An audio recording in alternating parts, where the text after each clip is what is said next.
তোমার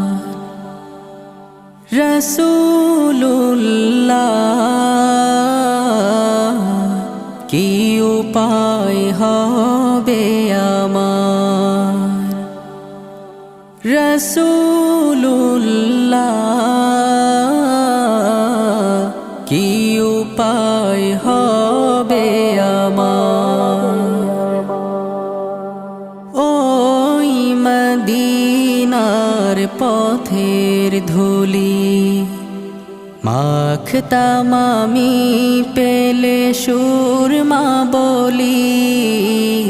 ওই মদিনার পথের ধুলি